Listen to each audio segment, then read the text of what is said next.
Meus irmãos, muita paz. Eu gostaria de fazer inicialmente uma pesquisa. Quem conhece a parábola das 10 virgens, levante a mão. É uma parábola pouco conhecida, pouco comentada. Agora, quando nós falamos em quem conhece a parábola do bom samaritano, levante a mão. Todo mundo, né? Então, observemos que existem parábolas mais conhecidas e menos conhecidas.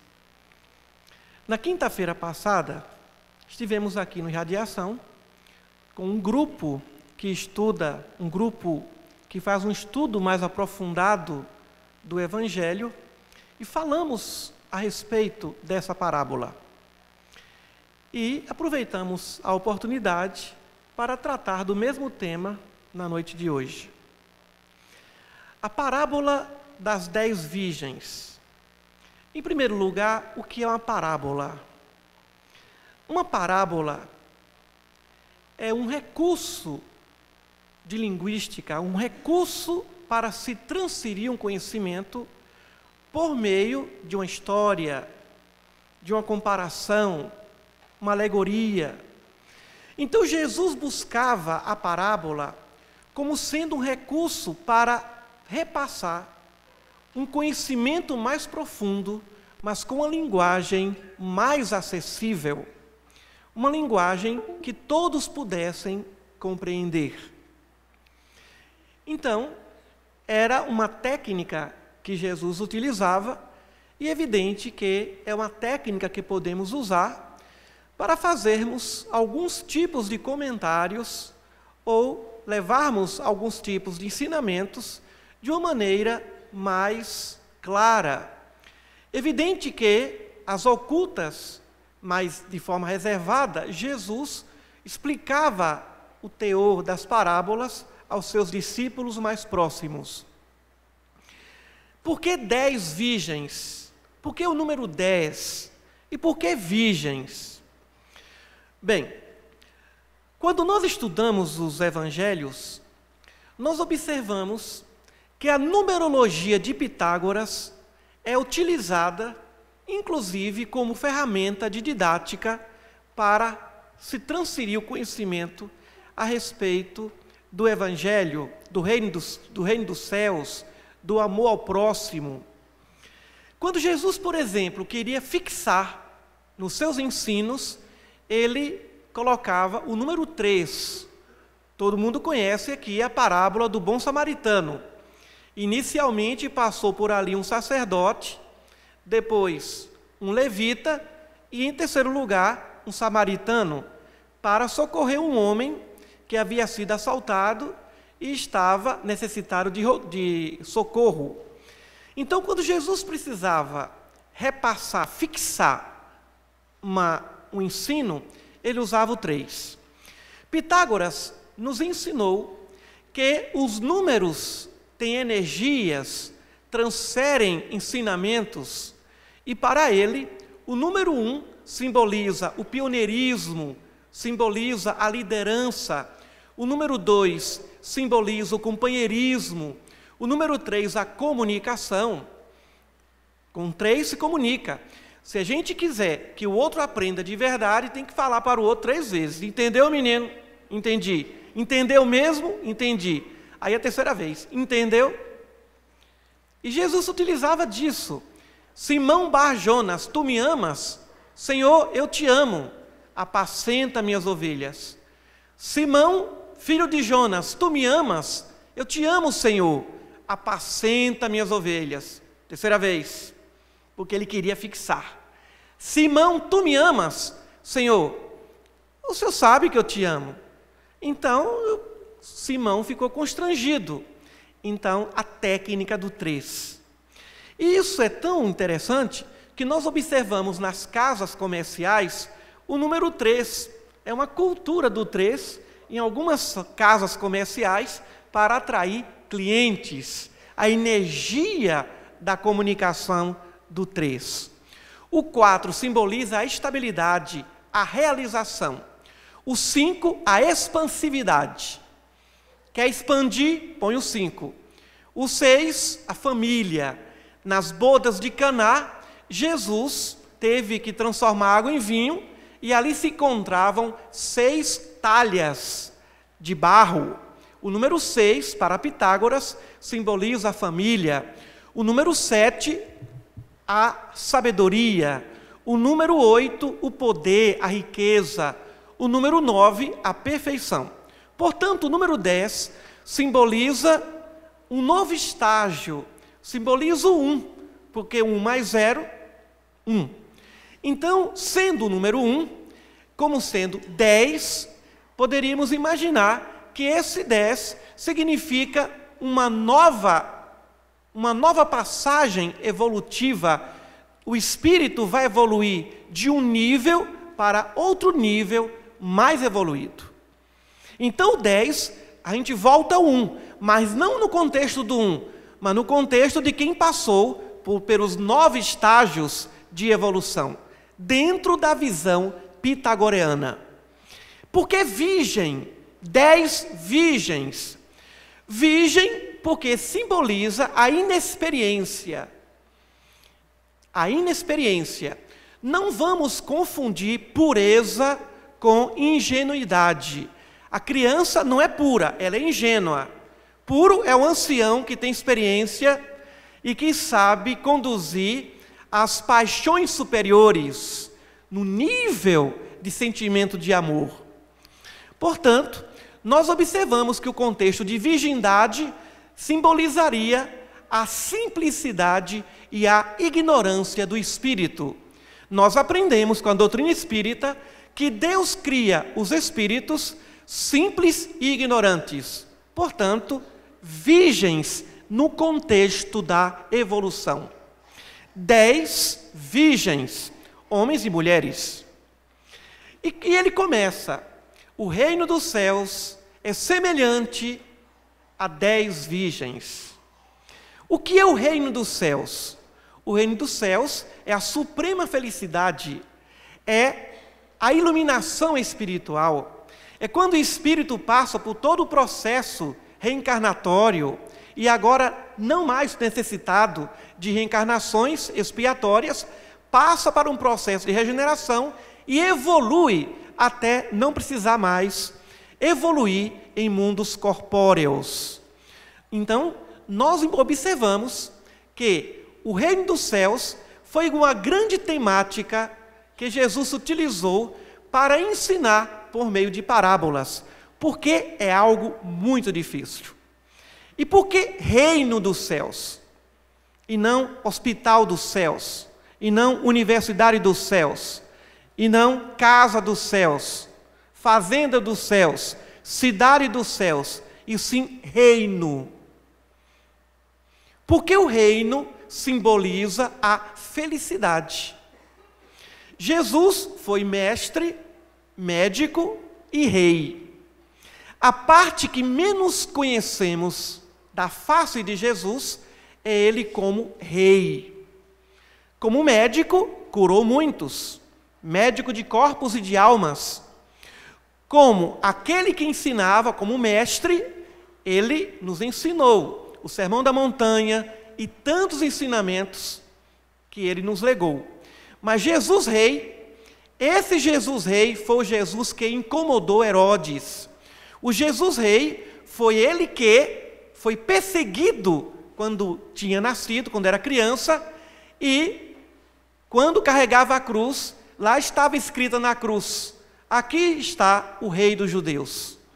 Então nós temos 3 maneiras de seguir a Jesus: como discípulos do mestre, como pacientes do médico ou como súditos do rei. Tu és rei? Perguntou Herodes.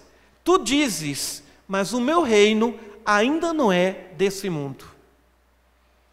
Se a gente segue a Jesus como discípulo, a gente vai ser obediente e não vai sofrer tanto não. Se segue a Jesus como paciente em busca da cura, também não sofre muito não. Sofre um pouquinho. Agora, quando decide seguir Jesus como Ele é meu rei, aí se prepare. Aí vai começar a luta, o sofrimento. Logo vão lhe chamar de fanático, de fanática, porque não se questiona rei, se questiona professor, se questiona mestre, se questiona até o médico. Não, doutor, esse comprimido não.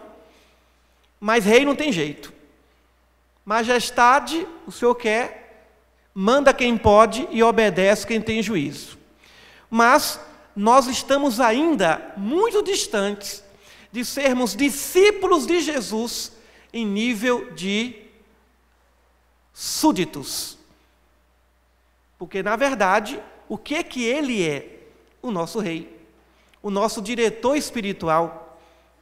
Então, nós não temos esse treinamento doutrinário para perceber que ele é um rei, ou seja, um grande espírito que tem sob a sua égide, que tem sob a sua responsabilidade a condução para a evolução intelectual e moral até a perfeição desse espírito. Então, ele começa a parábola. O reino dos céus é semelhante a 10 virgens. O reino, felicidade, paz de consciência. Foi dado, ou foram dadas, às 10 virgens lâmpadas. Elas tomaram as lâmpadas. O que é uma lâmpada? Naquele tempo, a lâmpada, todo mundo já viu a lâmpada de Aladim, aquela lâmpada do enfermeiro, o símbolo da enfermagem. Então, se coloca ali um ingrediente, um azeite, para que possa iluminar. Então, elas receberam as lâmpadas. A lâmpada simboliza a consciência. Quando o espírito começa no seu processo evolutivo, ele recebe a lâmpada, a consciência. Allan Kardec pergunta aos espíritos, onde está escrita a lei de Deus? Eles respondem, na consciência. Só que os seres humanos se esquecem e muitas vezes, devido à má vontade, não seguem a voz da consciência. Então, a lâmpada é semelhante à consciência, que o espírito agora, na sua individuação, passa a tomar consciência moral do que seja certo e do que seja errado. O que é certo, o que é errado? Certo é todo tipo de comportamento que respeita aos direitos naturais de alguém. E errado, pecado, erro, equívoco, é toda atitude que prejudica algum direito natural de alguém. Então, quando o espírito se faz simples e ignorante, ele recebe a lâmpada, ele tem ali a consciência para que ele possa seguir o caminho reto, seguir o caminho do sistema da evolução. Quando ele não segue, ele se transforma num aluno repetente. Quando o aluno entra numa escola, qual é o sistema da escola? Primeiro, segundo, terceiro, quarto, quinto, sexto, sétimo ano, oitavo, nono, até a universidade. Qual é o antissistema? Quando faz o primeiro, repete. Faz o segundo, repete. Faz o quarto ano, repete 3 vezes. Faz a 8ª série e repete. Ou seja, são os espíritos repetentes. Porque não seguiram as determinações, as normas, os critérios da escola. No nosso caso, da escola evolutiva. Então, nós observamos que a lâmpada é o caminho para que o indivíduo possa ter, ou melhor, a lâmpada vai iluminar o caminho da evolução para que o espírito possa evitar o processo do antissistema, que é o sistema da repetência, ter de reencarnar em mundos expiatórios, ter que estar sempre naquela escola, e não avança para escolas mais profundas, de maior nível intelectual e moral. Então, a lâmpada simboliza exatamente a nossa consciência no princípio do trajeto evolutivo. Deus cria os espíritos simples e ignorantes, porém, todos eles tenham a consciência do que seja certo e do que seja errado. Só que 10 virgens eram prudentes, e 5 virgens eram prudentes, e 5 virgens das 10 eram insensatas. O que significa isso? As prudentes levaram azeite e colocaram o azeite dentro de um vaso. O azeite simboliza o dever, o cumprimento do dever. E o vaso, as atitudes para que se cumpra o dever nosso de cada dia. Isso sob a orientação da lâmpada, da consciência. Então 5 levaram o azeite e as outras 5 não. Parece que por essa parábola, Jesus quis dizer que a cada 10 espíritos que Deus cria, 5 seguem o caminho do bem, a linha reta da evolução, e 5 é composto de gente que se repete a cada vida, a cada encarnação. Não evolui. Então, ele foi aí extremamente didático. Dos 10 alunos, 5 são aprovados e os 5 ficam ali, repetindo o ano. Bom, o azeite para quê? Não podia faltar o azeite, porque se faltar o azeite, a lâmpada não vai iluminar. Não tem como queimar, não tem azeite. Então, o espírito que não cumpre o seu dever, ele tem a sua consciência apagada, ultrajada. A consciência fica perturbada, porque ele não cumpre o seu dever, por meio das atitudes mentais e das atitudes físicas. Muito bem. As outras 5 não levaram o azeite. E o noivo demorava. A parábola diz que o noivo demorava. Só que a parábola diz também que foram as 10 virgens em busca do noivo e da noiva. Então foram homens e mulheres, ou seja, espíritos, ora encarnando no corpo masculino, ora encarnando no corpo feminino. Bem, só que o noivo demorou. O que significa o noivo? O noivo significa as oportunidades de sairmos de um nível e adentrarmos no nível superior de evolução. Seria o testemunho maior.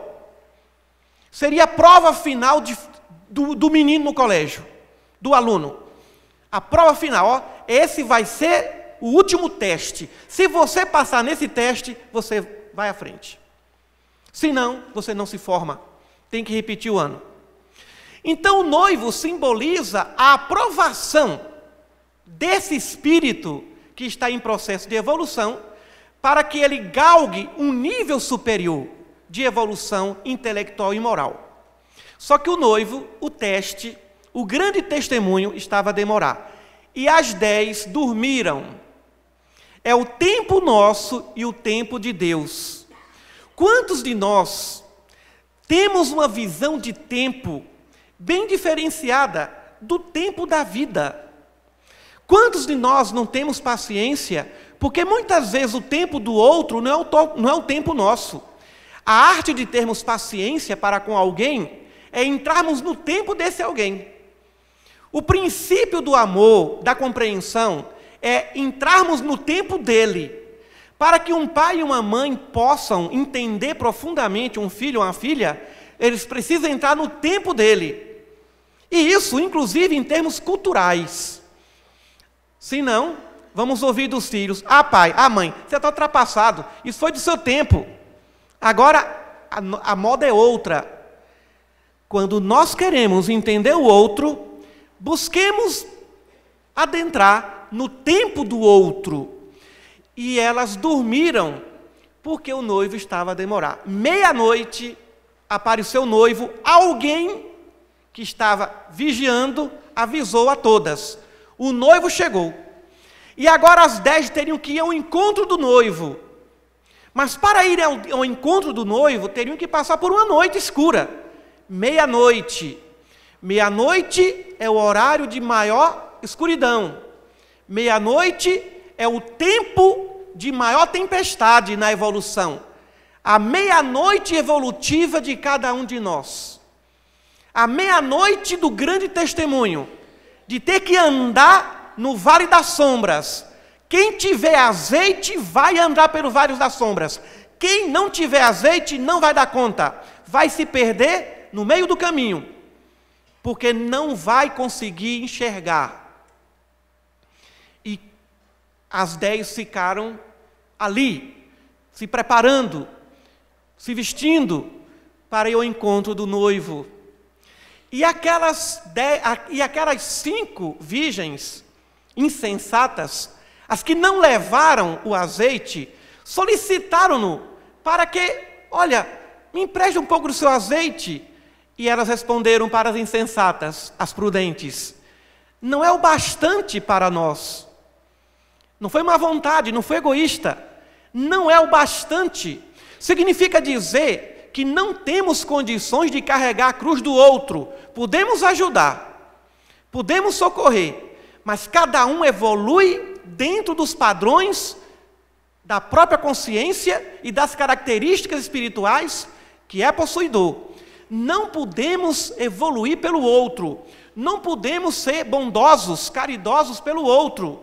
O outro tem que sentir a necessidade espiritual de ser bom, de ser solidário. Então, as 5 imprudentes tiveram que sair para comprar azeite, e as outras 5 seguiram e foram recepcionadas pelo noivo. Bem, a porta se fechou. Ou seja, a oportunidade única se fechou. E as 5 voltam e batem a porta. E o noivo diz: eu não conheço vocês.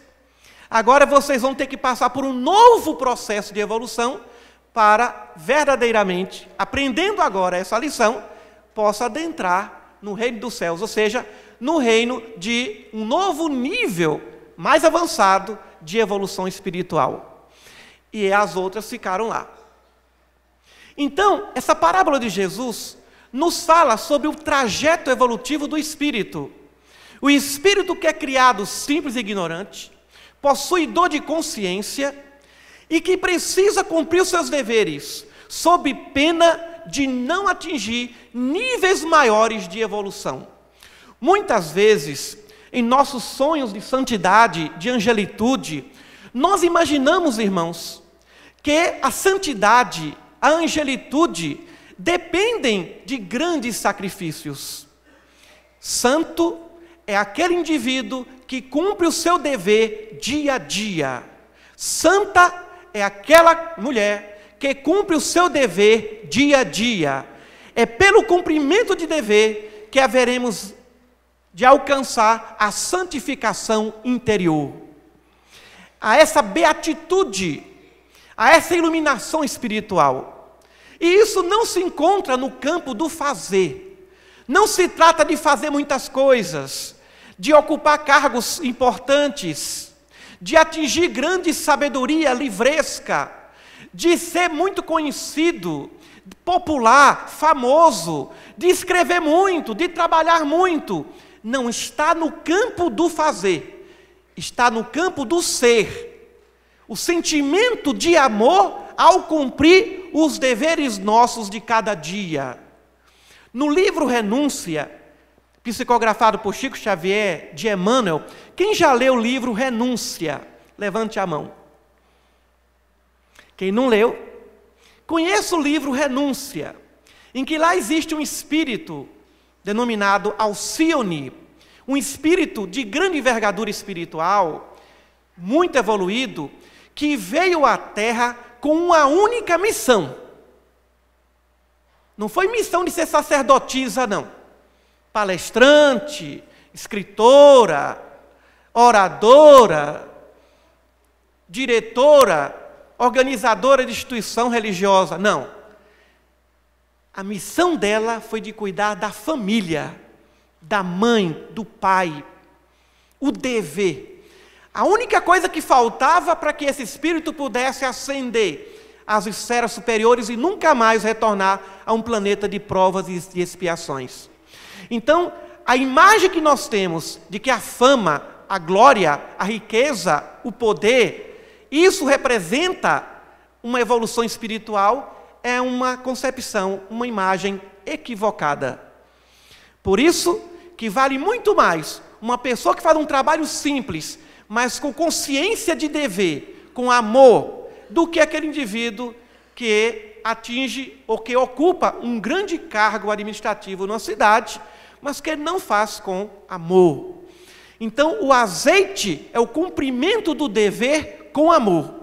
A sabedoria está em organizarmos as nossas escolhas em função dos nossos deveres.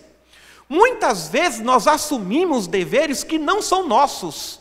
Muitas vezes nós assumimos compromissos que não são nossos, que não nos pertencem. Inclusive, assumimos problemas do outro que não são nossos.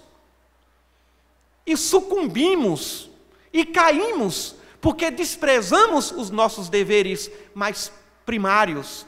Allan Kardec diz, no Evangelho segundo o Espiritismo, quando fala sobre o dever: o homem que cumpre o seu dever ama a Deus mais do que as criaturas e ama as criaturas mais do que a si mesmo. É no cumprimento do dever que nós vamos atingir a nossa grande evolução espiritual. As 5 virgens insensatas, que tinham as lâmpadas, a consciência, elas queriam as benesses da evolução, queriam o noivo, mas elas não fizeram o dever de casa, elas não cuidaram do dever básico. Quantos de nós queremos ajudar tantas pessoas e nós nos esquecemos da família, nos esquecemos das pessoas mais próximas, do vizinho, da vizinha, da nossa cidade, da nossa rua, do nosso bairro? De que adianta cruzar a cidade para fazer caridade, se não fazemos caridade dentro da própria casa? Por isso, alguém vai desencarnar e vai dizer: mas eu fiz tanta caridade, eu ajudei tanta gente, mas não ajudou os seus. Não perseverou na ajuda ao próximo, não cuidou do seu dever.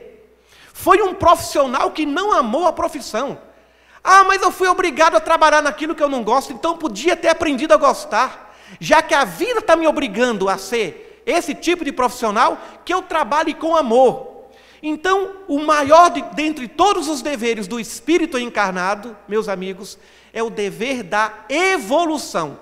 E tudo vale quando se trata de evoluir. Evolução intelectual e evolução moral. E o pretexto e o contexto dessa evolução é o amor ao próximo.